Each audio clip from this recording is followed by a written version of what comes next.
is Mark, you all know. We have a special guest today, but first I want to talk real quick about exploring the faith, a space that we use to create opportunities for exploration of questions, curiosity, and courage. Poetry is one of those things that can be a little scary for some, but I'm excited that you all are here. April is Poetry Month, so our Exploring the Faith sessions for this week and the next couple of weeks will give space to explore that a little further. And today we have the great gift of having Kelsi Folsom with us today. Kelsi is a poet, singer, and seminary student, making her home in Northwest Ohio with her husband and 4 kids who are here with us in the building, joining our kids here at First. She's also authored 3 collections of poetry, and you can talk a little bit about them? No? Okay. But Kelsi is incredibly gifted, a classically trained opera and jazz singer, and she has performed all over the world, including Scandinavia, Maui, Israel, the Dutch Caribbean, Central America, and Portugal. And there's many more that we can find out and hear from Kelsi about, but I'm going to turn it over to Kelsi so I don't waste any more of our time with Kelsi. Thank you, Mark. I don't know whose bio you just read, but sounds pretty good. So yes, my name is Kelsi Folsom, and it is weird to call myself a poet. It's something that I kind of stumbled into.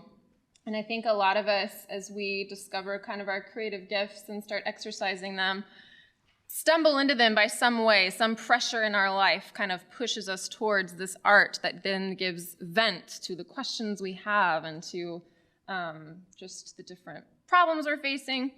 So that's kind of a little bit what pushed me into poetry. I am from Texas originally, and grew up in a very musical family. So I would say the texts of music, I just kind of grew up listening to poetry in some kind, particularly in music form. I loved to read, just engaging with a well-told story that made me feel something or give a name to something I didn't otherwise have language for was really powerful. It was a comfort to me throughout different seasons of my life that were troublesome and troubling. So before I dive in too much, I wanted to ask who all here is already like, I love poetry, I have my favorite poets. Like, does anyone here already kind of engage that world at all? Sort of? Yeah? Do you mind sharing some of your favorite poets or? W.B. Yeats. Okay, yeah. Yeah, that's a good one. Anybody else? Yes. Yes, I was noticing their last name, Oliver. I was like, oh, just like Mary. Right? That'd be amazing. Then you'd be up here speaking. Yes. Yes. I find that a lot of, in my classical music training, one of the things I loved studying was art song. And so much of it is poetry that then the composers contextualized in music. And so even the sonic texture of the piece is all speaking. All the different lines are like, oh, you can hear like the fish bubbling in the bottom of the pond, at the bottom of the piano, if you know what to listen for. So I just loved what a 4D experience that was. So let's see. I want to kind of pin our time on this idea that poetry is sort of like a scale that we weigh our reality on. So it's a way to sort of sift through our experiences and kind of give us a way to name our reality. Our reality can be overwhelming. We can be bowled over by grief. We can be ecstatic with joy, with love. And often we find that words fail, but then you read that poem and maybe it's 6 lines, but all of a sudden somehow you know, like, okay, I am feeling, I have language, I have image, I have a metaphor for that exact experience that I'm in right now. So I thought it was fascinating. In seminary, I spent a lot of the fall kind of studying the book of Ecclesiastes for a class. And Ecclesiastes is part of the wisdom literature, and those are very poetic books in the Bible. And something, I'm going to read to you a little bit. This is where our text about a time to be born and a time to die, a time to plant, a time to uproot, a time to kill, a time to heal, a time to tear down, a time to build, a time to weep, a time to laugh, a time to mourn, a time to dance. He continues on, but what I find so comforting about Ecclesiastes is the utter acceptance of the dissonance of reality. You can't ever say it's all good or it's all bad. It's all uncomfortably woven together. And that is where part of the great mystery of being people of the faith lies, in finding our connection to the divine amidst all of that. And so he says at the end, Ecclesiastes 12, verse 9, not only was the teacher wise, he's talking about this. Oh my gosh, I see my kids running in the Wow. I'm not in mom mode. Right, exactly. Consenting to reality. That is my life. All right. Not only was the teacher wise, but he also imparted knowledge to the people. He pondered and searched out and set in order many proverbs. This teacher searched to find just the right words, and what he wrote was upright and true. The words of the wise are like goads, their collected sayings like firmly embedded nails. And the weight of that language about nails makes me think of poetry, because it's small. A nail is so small, and a poem is so small, but it grounds and supports and connects what we're trying to build. So I like to think that poetry, well, I do think this, poetry focuses our gaze because it's so small. It kind of gives us a bit of control over the experience, even because if you think about, wow, this one time in my life, or my love story with my husband, or my birth story with my kids, it can be overwhelming to think about writing the whole thing out. But if I can just focus in on a feeling, on a moment of something I saw in the hospital room while I was laboring, or a song that I heard, or something somebody said, all of a sudden that's like my nail that I can then hit and then find a little bit more of a grounded understanding of what just happened. I think that the practice of poetry, of reading poetry, it slows down time. Poetry is not something you can just read really fast and move on. It is something to be encountered. It is a physical thing. It is a shared thing. Each time you come to a poem, the author, laid this slab of his or her experience on the table, and, it means whatever to them, but they share it, and now it's open. Now it's public. Now anyone can come and take part of what you've laid before them, and then bring their own experience, their own stories, their own curiosity and faith, and turn it into something else. So in that way, a poem is alive. It's constantly evolving with each reader who encounters it. And so it's this really cool collaborative moment. I find it very intimate. I have a couple of poets that I come back to because just the way that they use language or the things that they talk about, it just resonates with my experience. And I find almost like, they have no idea who I am, but they become your friends. So you're like, oh, I need to go back and share this experience with Christine Wolters Paintner or Ada Limon, and who is our U.S. Poet Laureate right now, by the way. She's amazing. But I love that poetry is so hospitable. I think as people of faith, hospitality is a calling, and I have found a lot of inspiration in that idea as an artist, because our art is an overflow of us, but it's also something that we share and invite others into. And the more that we can kind of let that go and let it become whatever it's gonna be in each person that comes, that shared community is really life-giving. So I think of art kind of like this.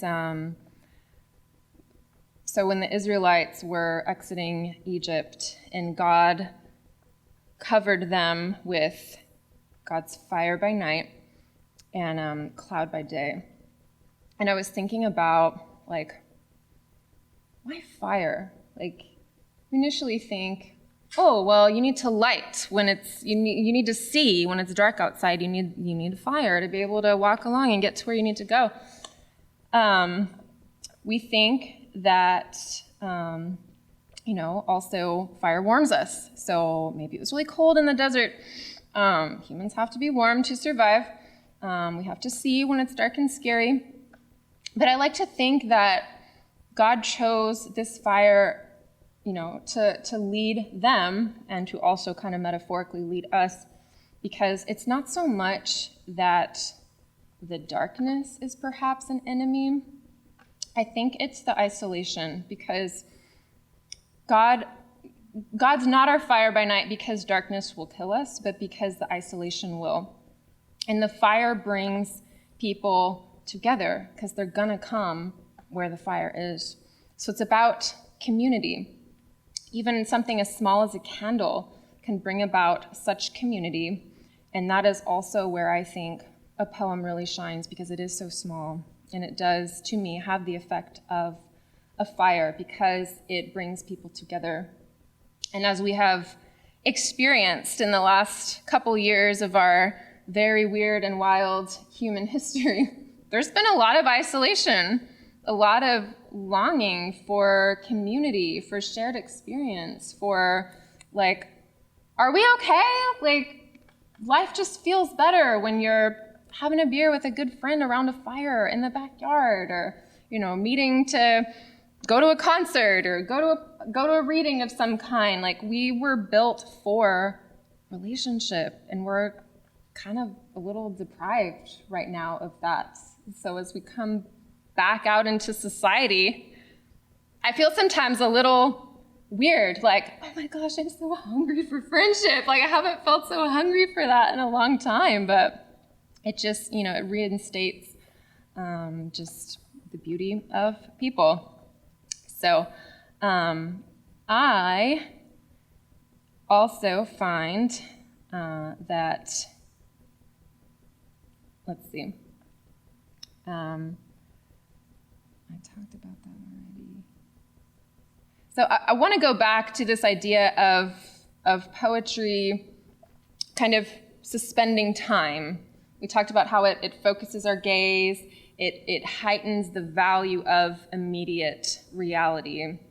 So in the handout I have, I give a couple of introductory little prompts for noticing, I guess, just how to kind of inhabit the time that is literally around you right now, what to listen for, what to look for, and to even write about it. Like, I believe that God is constantly speaking, that there is constantly this undercurrent of divine energy throughout our days, even the architecture. This architecture is speaking right now. It's singing and it's lovely. I should write a poem about it.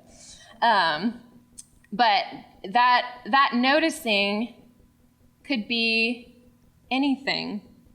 So I want to share a poem that it's a poem I wrote kind of in response to a similar prompt I was given to just walk around my house. What catches your eye?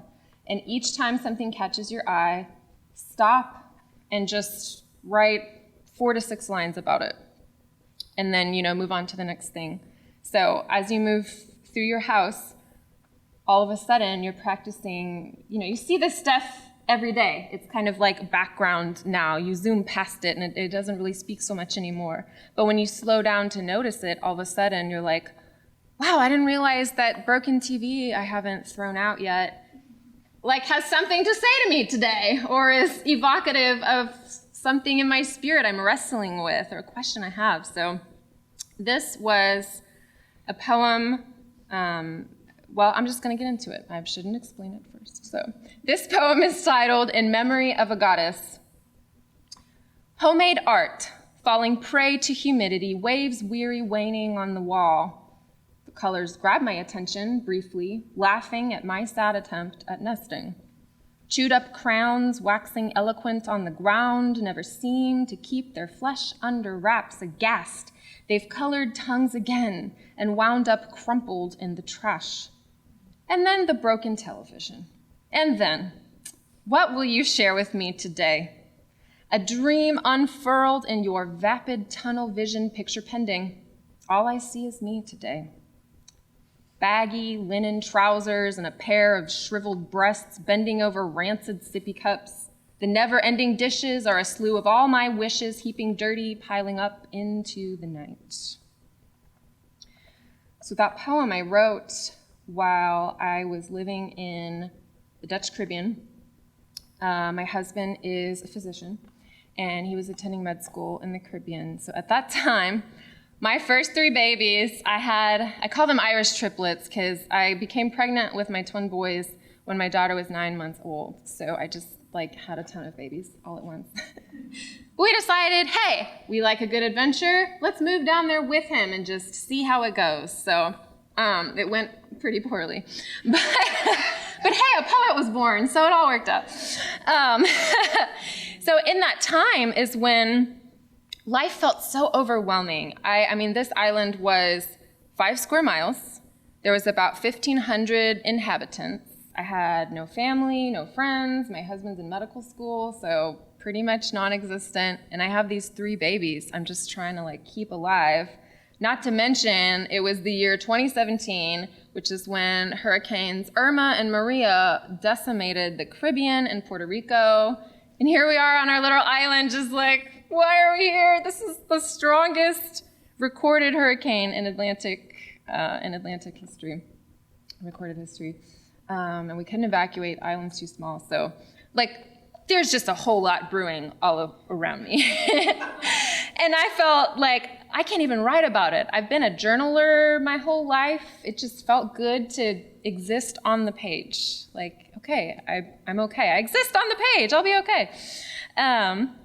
So in this time, I just started writing. I just started noticing. I started just writing out my feelings. I had a little notebook on my kitchen counter, which was covered in ants at all times. I can still feel the ants crawling over me all the time. So in that notebook, that was where poems started to be born. And I don't think I even would have called them poems necessarily. Kind of takes a while to believe in what you're doing. But I had a blog, and I shared a poem on this blog. And then my friend Katie actually shared this poem with a friend of hers who does poetry workshops. So when I took a long-distance poetry workshop with her, and that was such a life-giving gift in that time of okay, this space is 100% mine. I can say what I need to. I can feel what I need to. I kind of grew up in a household, in a church culture where women being angry or dissatisfied was unbiblical, if that, maybe some of you have felt that way. So it was okay, I have to squash reality. I can't engage it because then who knows what'll happen. I have to keep coming on with my Bible platitudes to survive. Meanwhile, I'm drowning. So this poetry met me at just the right time. And I feel each poem was a life raft because I didn't need to be anything other than my reality. It could be horrific. It could be the worst day. My kids could have screamed at me all day. My food could have caught on fire. I could have been chewed to pieces by some random person on the street. But even the act of turning that moment into a poem, it might not even be something I would ever share, but the fact that that yuck became a poem, even in my journal, was like, now it's beautiful. The rancid sippy cups, which it was hot and humid and we didn't have air conditioning. I mean, our house smelled a lot of the time.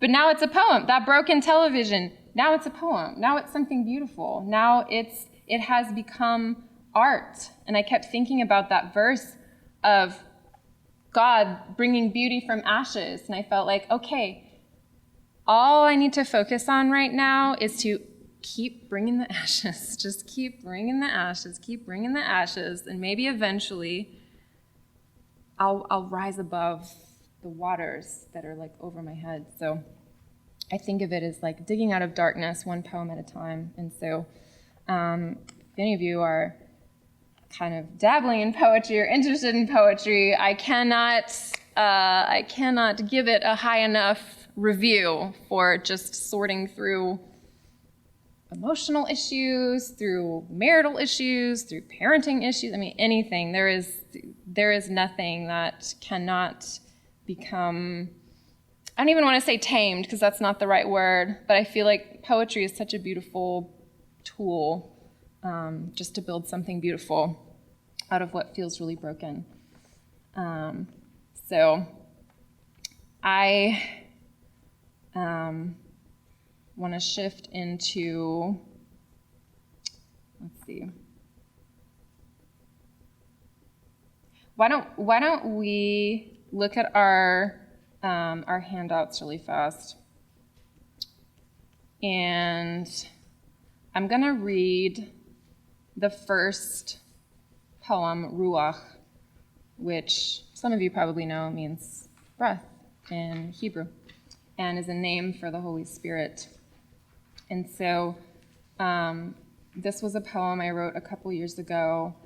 And I feel like my relationship with the living God was becoming renewed.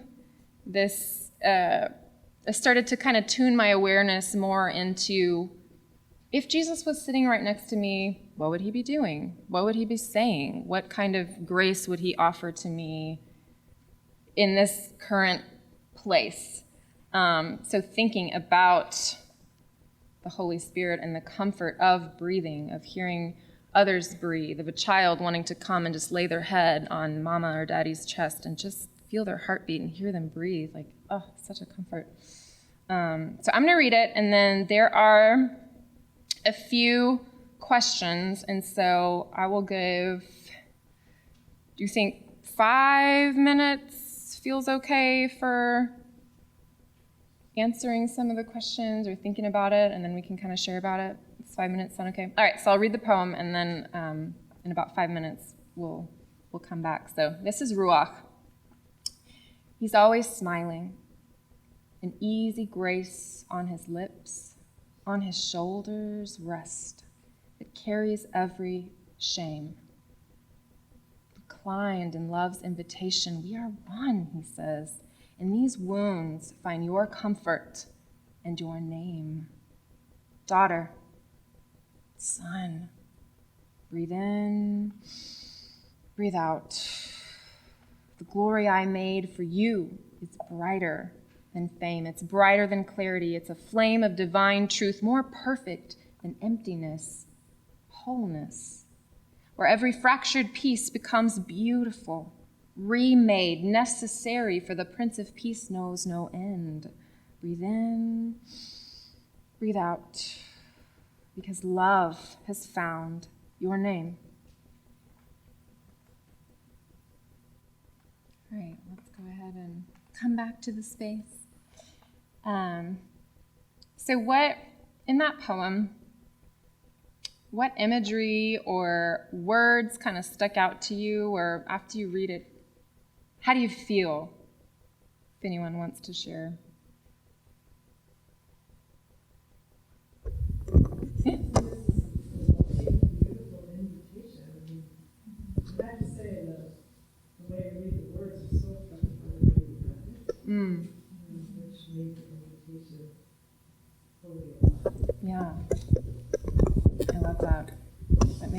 of, I'm sure y'all are familiar with Walter Brueggemann.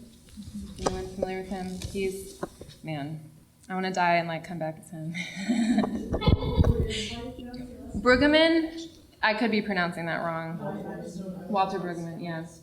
He writes so beautifully. Like his commentaries are some of the only I'll read because his language is so alive. But he has this quote from a book he wrote called "Finally Comes the Poet," and this book is kind of about preaching and how in the preaching moment, when the poetry arrives in the spoken word, is like when God moves. So he says, "Where there is theological silence, human life withers and dies. Where there is theological silence, blessed communion is impossible. We are indeed speech creatures. We live by word, words spoken, words heard, words addressed and answered. It is a long-held opinion among us that it is the new, sovereign, gracious speech of God that breaks the grip of silence." That to me is like, I mean, my presentation's over, right? Like, there it is. Like, that's what poetry does. It breaks the grip of silence because that's what is oppressing you. That shutting of your mouth, that resistance to what is actually real, that disbelief that your voice matters, that your opinion matters, that your story matters, your experience matters, your questions matter, your doubts answered matter. It all matters to God. And when we allow the silence to keep us from speaking, I think that's when the sadness can grow. So that you talking about hearing it changes it, because that, you know, it's alive now. It's on the table now. I want to read another poem called Mariachi Postcards, and I feel like this poem, it's not in your hand. Does anyone else want to share about that poem? Or yeah.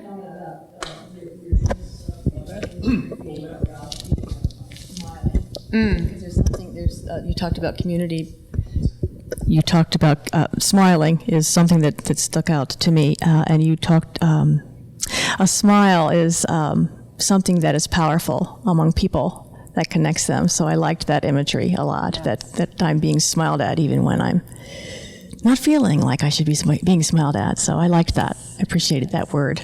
Yes, which I think, you know, in the Gospels, when Jesus is inviting the children to come to me, I think of that we're all walking around with our inner kid that still has needs or feels insecure about something, and to know that part of you is welcome, is invited, is smiled at, is so powerful.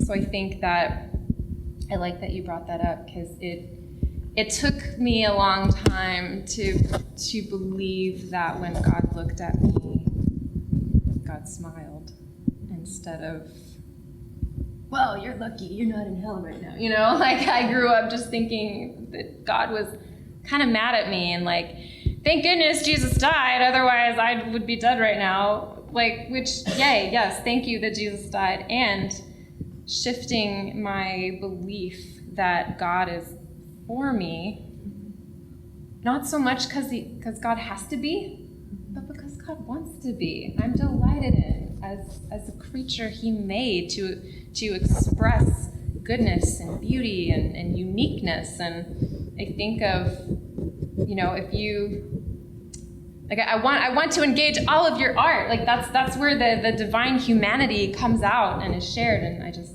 love it. It reminds me, do any of y'all have Disney Plus for, yeah? Have y'all ever watched the Secrets of the Zoo series? It is so good. It's called Secrets of the Zoo. So essentially, it started with the Columbus Zoo. So a nurse at the hospital my husband works at recommended it to us because it's essentially kind of behind the scenes of the veterinary care that goes on with the animals. And so they walk through, I mean, a snake's getting a CT scan, you know, just, it's intense, yeah. But it's fascinating. and amazing to encounter the diversity of species that exist. I mean, and the level to which the keepers and the vets care for these animals, the connections that they build with these animals. Like, who knew you could cry over a bat dying? Like, but it happens. Like, so the first few episodes, I found myself thinking like, well, that's ridiculous. That's so expensive. Why on earth would you x-ray a bat wing? It's a bat. Like, who cares?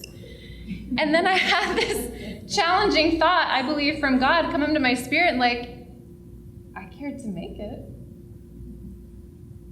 Is each animal not a poem? Like, is it not a poem that God sets before us, that we can wonder at the tiny bones that come together and the texture of the wings and the fact that this animal can fly for days and not need to eat? I mean, it's just amazing. And I think about, like, what a metaphor for art. It can seem so extra, so unnecessary, so like, well, once I have a little more free time, then I'll create, then I'll do more of that, because that doesn't matter so much. That's extra, it's unnecessary. But to come to, like, this is actually like what makes everything else worth it. Like, this is the nail in my in my narrative of life, and it's small, and that makes it matter even more. That brings me to and now we're going to do a Q&A in just a minute. There is a where is it? I actually just realized I was going to read you a poem. Let me read you that poem first. Mariachi postcards. The point was that each stanza is sort of like a postcard. You know, postcards are very small, but they communicate something. So okay, here we go. Tacos at La Gloria lit a match. With a shot of tequila, eyes glowed and rain poured, peak and orange, filling up the river. A gracious refrain of mariachi and lights etched like scratch and sniffs, bleary and bright, growing like fireflies, drunk in the night. A sight for sore eyes is your hand on my thigh as we drink and dream under the low Texas sky. That rose, do you see it? Stone cold, stone-faced, romancing each passerby. Come, have a look. See, she is nursing the wounds of a nation. This little flower here, come and pray, come and pray. Part your lips with the departed, singing heaven's song on earth, crying, peace be still, and find your rest right back where you began. The stars kissing the limestone, love giving birth, brassy observations set the tone for the night, a fiesta of paletas and confetti. Here by the river, walking by the river, forever by the river, all the feet of many colors find their futures at the mouth of stone and water. So you don't have the full narrative details of my dating relationship with my now husband, but you don't really need them. This small world of love was built by the rhythms, by the little snippets of images, the way you feel while you hear it. This poem is actually the first poem of mine that ever got published in a magazine, and to this day, it's one of my favorites because there's so much mystery to it, which is another key component of a poem, of art. There is that mystery, there's that element of surprise. If you show all your cards, it kind of ruins the experience. And so, as I don't know how many of you are interested in writing more or already are writers, but growing in that art of how much to reveal, how much to share, that can be a tricky line to walk, because on the one hand, you don't want to confuse your readers. I mean, you need to give them something. But if you give too much, then you lose that edge that kind of pushes the reader forward to what's going to happen, what's going on, kind of opening them up to the experience of your poem.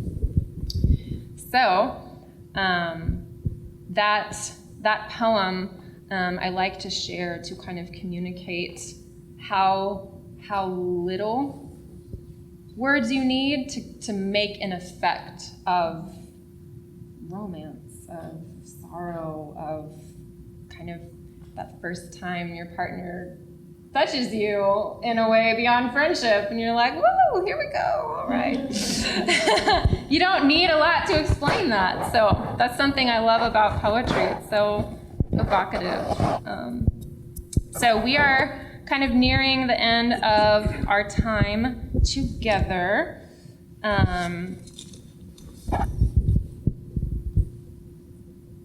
Does anybody, I guess we can go ahead and start Q&A if anyone's got questions, or before that, I did write some books of poetry. This one, Buried in the Margins, I wrote, a lot of these poems are ones I wrote while in the Dutch Caribbean that were sort of my, digging out of the darkness of that experience. These deal a lot with marriage and parenting and just all the ways that a woman finds herself buried in the margins of her life, and how do we resurrect her and get her back. So that's this collection. My most recent collection is called Breaking the Jar, and this one is almost more fictional. I mean, it's based on reality, but it kind of traces the arc of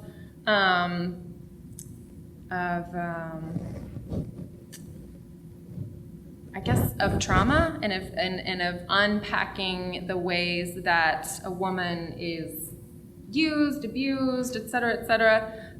So it's kind of a woman rediscovering her innate dignity and worth and value, and kind of becoming healed in that relationship with God, and kind of connecting to that feminine power again, but having it be a beautiful, good thing instead of a commercialized thing, or a thing that's taken. So it's shorter, it's a chapbook, but if you are kind of dealing with some heavier counseling, therapeutic kind of things, I think this would be a comforting friend for you. So yeah, I will turn it back over to Mark. Yes, any questions for Kelsi? Well, I'm going to start us off, actually. Sure. Mine was, you sort of spoke to it at the end, and the poem you shared helped us, but my question was really, what sorts of, how do you balance that giving too much and too little, and are there any tools or any sorts of approaches you have to figuring out, okay, maybe that's too much, or maybe it's just, I don't know. I think some of it is intuitive, and if you've been to any kind of writing workshop before or read any kind of craft book, they'll, one of the big thorn in a creative side is like discovering your voice, knowing when is this my voice and it's just different, and when is this a craft issue that I need to refine, that I need some more training, that I need to shape some more. So I think the more that you do it, the more you kind of understand what a Nancy Oliver poem is like, or what a Jane Dutton poem is like. The more you do it, the more you find your rhythm, you find what kind of images you're drawn to.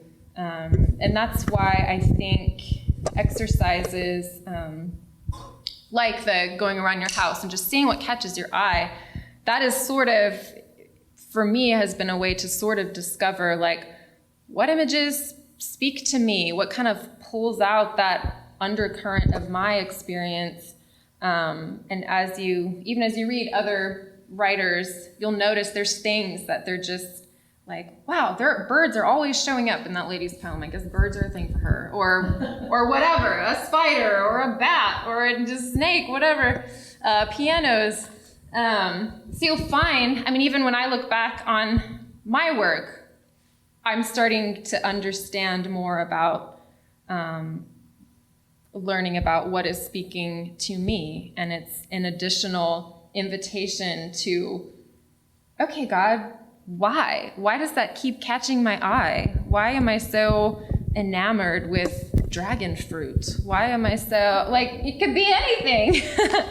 So I do think that at a certain point, this element of surprise has been a really important guide for me in writing poems, because I tend to want to control how you're gonna experience my poetry. So I had to work on trusting the reader to get it, to release the art and let it be something else. Because I've, even in writing groups or whatnot, I'll share a poem and someone will come back with feedback or like what it meant to them that I'm like, I did not mean that at all. Or that was not on my mind at all. Did not even notice that this was actually about communion or whatever. Like, but that's amazing. That excites me. And I could have never sat there and thought, okay, how do I best communicate the experience of the Eucharist? All right. And then give it, and then everyone's like, wow, that was the Eucharist. Great, thanks for that poem. It was a poem about making French toast for my kids badly. And I was mad about it. And there's this line at the end about pouring syrup on it. It kind of ends with this live image of syrup being poured, and I used the word to drowning the French toast in syrup because I was mad that it was so bad.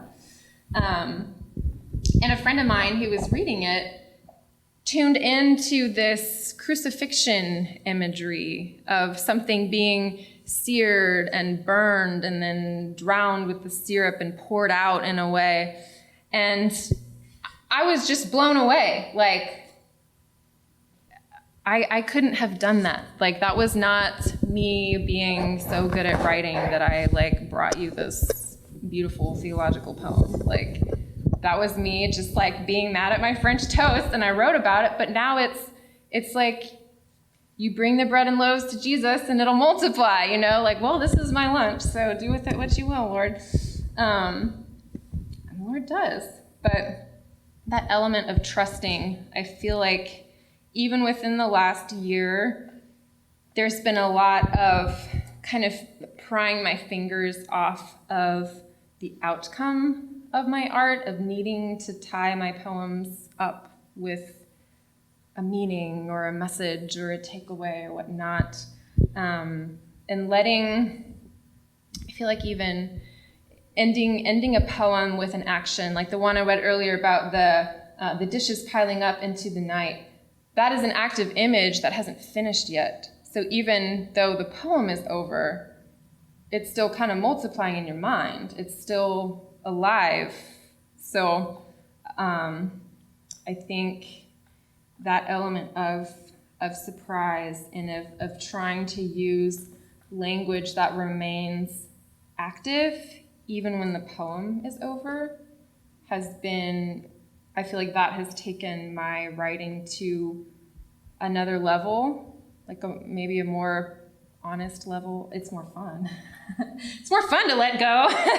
Is that at all absolutely helpful? Very helpful. Okay. Thank you. Yes? Yeah, I'm just wondering, do you have a favorite poem in one of those books that you really want us to hear? Well, Favorite poem. that's a hard one. Actually, some of my favorite poems are in a collection. I'm currently kind of shopping to publishers right now. So I do, let me read from this collection, because this is a new book, so I have not read as much from this one, so I want to read from it. But I do love, I'll start with this poem. I'll read a couple, so it'll give a little taste of what this collection does. So the first one is called Possession. It's interesting the ways a woman's body can sin without her even knowing. Her softness fells the iron wills of men to prevent their eyes from lusting, but isn't this the mountain of God? Shouldn't the crown of God's creation, God's words, not mine, be a place of pride, a vessel of glory? She is good. She was made good. So the problem is not her body, but the sight. That's where the real blight is. Awe is blinded into a hunger for possession, something Jesus tells us over and over we are to let go of. And then, thank you. The next one is called baggage. Show me how to nurture and to be nurtured, how to rise up into my skin and feel it all in real time. Tell me how to know the path is sure and I am free, how to drop the records of old melodies tripping at my feet. Help me rename bone by bone every word I thought I stood for, and help me tear down stone by stone every lie I thought I lived for.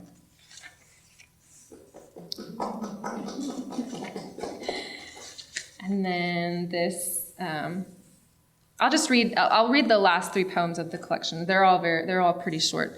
I am not a Epic of Gilgamesh kind of writer, so. This one's called Sutured. How could perfection step foot in this mire, grab a seat and a scone and call it good?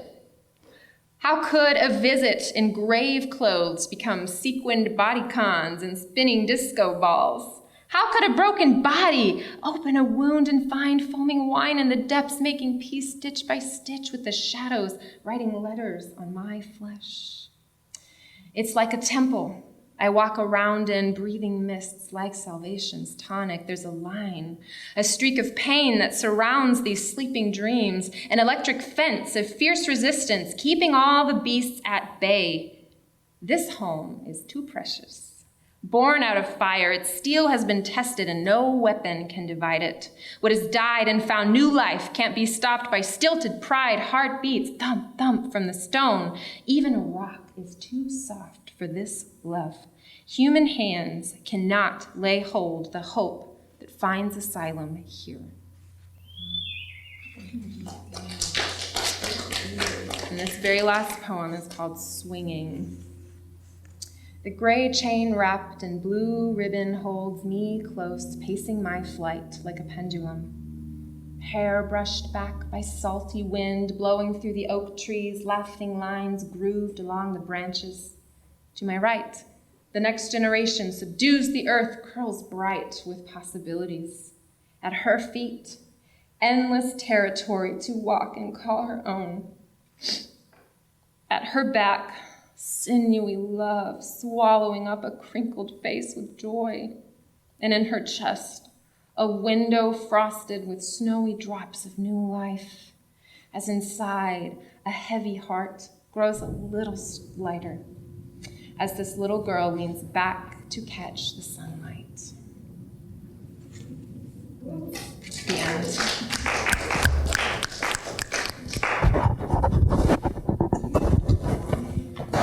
I do. I actually brought a slam poem if you guys are interested. Yes. Yeah? Yes. A slam poem. It's more of a spoken word kind of poem. But Yes. do we have?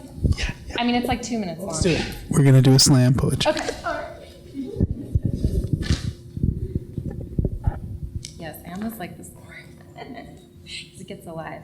So this is called, the other thing about reading a lot of poetry is like the creative sparks beget creative sparks. So you can follow the sparks and let it grow. So this, one of my favorite poets, her name is Catherine DeVink. She's amazing. And had like 7 kids also. Wow, okay. But she wrote a litany for the names of God. And I thought that format was so powerful. So I wrote a litany for the name of Eve. For her name means mother of all. Springboard for more, Ezer Kenegdo, the beginning of folklore. For her being broke from bone, bloomed from body, held the first seeds of stories, the needs of possibilities she birthed first in her womb, then her heart, and then her arms got too heavy, and she looked For a way out, she saw the flood ramming the levee of her need for control, and she wondered, could she hold the pen without two doubts running in a frenzy around her feet? For the name of Eve is like a shark in the depths, scurrying around for unsuspecting prey, thirsty for blood and leftovers. For the name of Eve got hungry. For the name of Eve is like a bruise on my heel, unseen, not unnoticed by the powers that be. For the name of Eve is like a meandering stream, never finding its source, always heading out to sea. For the name of Eve is restless. For the name of Eve needed to climb a ladder. For the name of Eve fell from favor. For the name of Eve is like a siren in the night, loud, angry, focused on rescuing. For the name of Eve has wailed upon the waters, chained to the walls, hidden below in the basement of big boats. For the name of Eve was kidnapped from home. For the name of Eve was burned at the stake. For the name of Eve was whipped at the post. For the name of Eve was raped in the fields. For the name of Eve was shot in the kitchen. For the name of Eve was forgotten in the lectern. For the name of Eve was taken in silence. For the name of Eve was told to tell no one. For the name of Eve was crushed in a sweatshop. For the name of Eve was barred from the border. For the name of Eve was stripped of her children, O mother of life. How can this be? But in one mighty moment, the name of Eve crushed the scourge of empire. She took it by the tail and hung it from a tree. For the name of Eve is costly. For the name of Eve has borne the weight of dreams hanging heavy from branches wrapped in serpentine disease. For the name of Eve is defiant. For the name of Eve has had enough.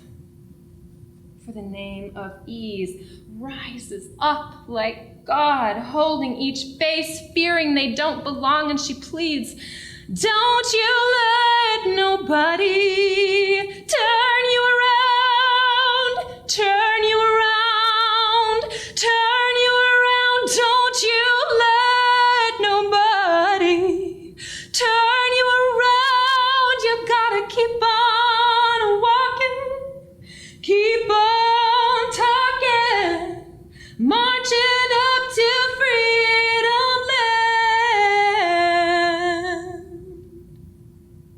For the name of Eve is life, forged in a rib cage, somehow singing songs through every place the cracks are.